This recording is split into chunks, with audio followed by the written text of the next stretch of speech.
All right, I'm talking to Joe List, stand-up comic, his new special on Comedy Central, I Hate Myself. Joe, how are you this morning?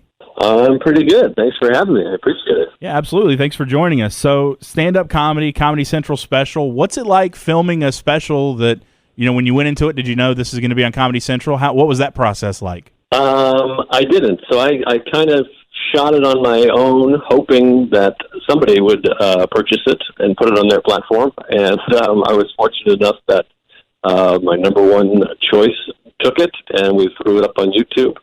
And it's been doing really well. So that was kind of it. It was sort of, that seems to be the new system for comics at a certain level, is just make a special and see if someone wants it. And it worked out pretty well. Cast a wide net. Hopefully you catch something, right? Exactly. Yeah. So what made you want to get into stand-up comedy? I always enjoy these stories from comics. It's always an interesting thing. Did you know from early on you wanted to do this, or did you kind of fall into it? How was that?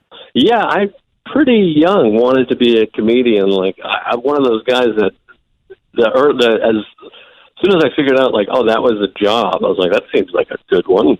Like I kind of grew up during the late '80s, early '90s comedy boom, where comedy was on A&E and VH1 and the Comedy Channel and HBO, and so I was seeing it everywhere and just really wanted to do it, even when I was a young kid. And I had other, I wanted to play baseball also or be in movies, but as I got to be, a teenager, I was like, comedy seems like the easiest one to go at least try.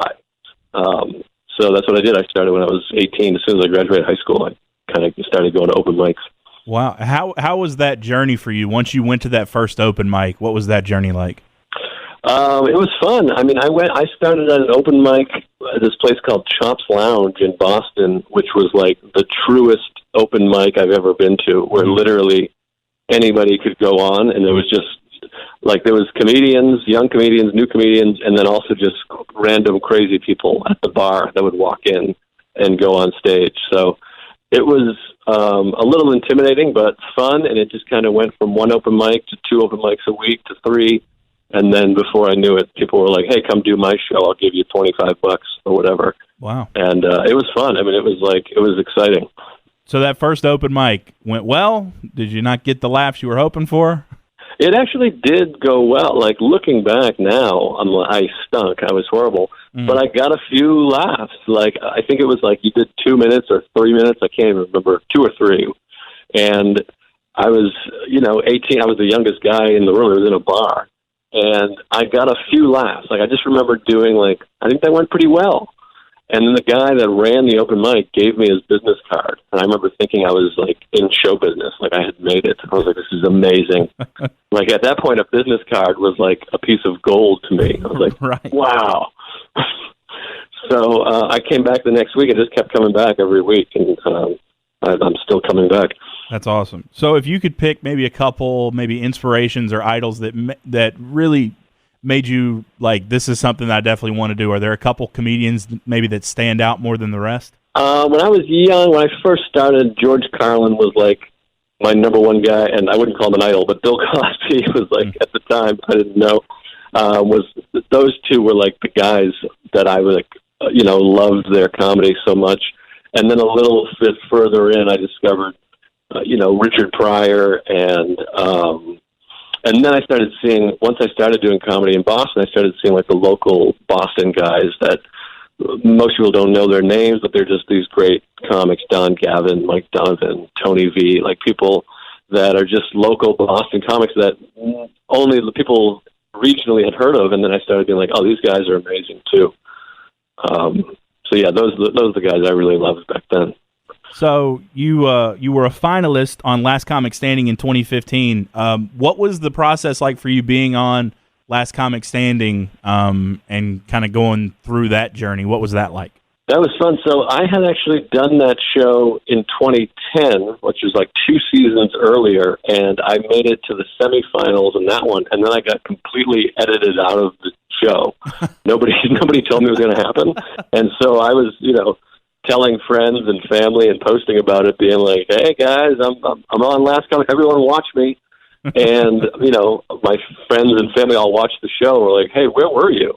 And it was heartbreaking. It was like devastating because nobody calls to tell you you've been cut out of the show. So I went into the next time, 2015, sort of bitter and just kind of like, all right, I'll do this and hopefully I make it, but I'll probably get edited out because who knows.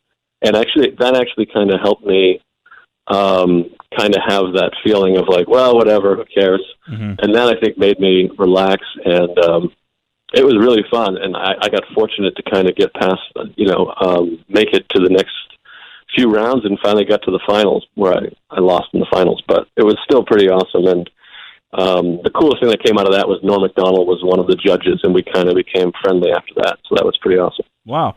So is that maybe one of your favorite memories of doing comedy, meeting and becoming friends with Norm Macdonald? I know there's a few people that I work with here at the station that would love that. Or do you have maybe another favorite memory from performing? I have a lot of great memories. I mean, knowing Norm is insane. Like, Norm tweeted out the special a couple of weeks ago and, promoted my special on Twitter, and so that was pretty amazing. And he'll reach out and write nice things, which just blows my mind because I'm such a huge fan of his. But that, along with, I got to do Letterman right before he retired. That's probably like my favorite comedy memory, honestly, is I did the show. I think I might have been one of, if not the last comic to debut on Letterman. Wow. That was pretty awesome. So there's been a lot of great memories for sure. But knowing Norm is certainly one of them. So you're doing something that I think a lot of comedians are doing. You have a podcast, you and Mark Normand, who is hilarious in his own right. So I can imagine the two of you going back and forth is really good. That's called Tuesdays with Stories. How's that going, and what is your experience like being on a podcast? Yeah, it's going great. I love it. Mark and I have been doing that podcast. Actually, it's September now, so 7 years this month. I think it came out in September 2013, and we've done it almost every week for 7 years, and it does really well. I think we get somewhere between 60 and 80,000 downloads per week, which each episode, and then another, 15 or 20 watching on YouTube. So it does really well, and Mark has kind of been blowing up, which helps blow the show up. And we have a great time. I mean, we go on, we try to make each other laugh, and we always do, and people seem to enjoy it. So it's definitely one of my highlights of my week. And, yeah, it's going well. Please check it out. I would like to warn people, it is quite irreverent. So if you're offended easily, it's not a show for you. I think that should be a warning for anybody. If you're easily offended, maybe don't watch comedy. I think so, too. I think they should put out PSAs and drop flyers from the sky. Comedy is no longer for the faint of heart. I mean, even the most innocuous comedy seems to get misinterpreted sometimes now. So, oh, for sure. So, yeah. For someone who maybe has not seen you perform, heard your podcast, anything like that, how would you describe your style of stand-up? I think my style of stand-up has become strangely old school now. It's just jokes. It's a lot of jokes. You're not going to learn any lessons. There's nothing really political or,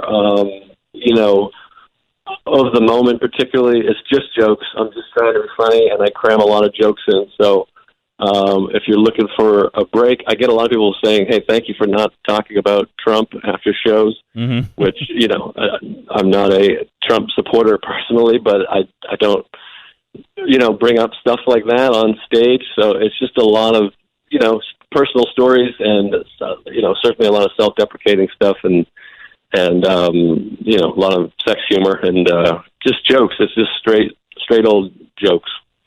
Good old-fashioned jokes. That's what comedy should be all about. Yeah, a lost art. Joe List, his Comedy Central special, I Hate Myself, available now on YouTube, so you can check that out. Also, check out his podcast with Mark Normand called Tuesdays with Stories. Hopefully, once this COVID thing goes away, you'll be back traveling and touring again, so people will be able to actually see you in person. But check him out, Joe List, a very funny guy. Joe, thanks for taking some time and chatting with me today. Thanks so much. I enjoyed it. I appreciate you having me.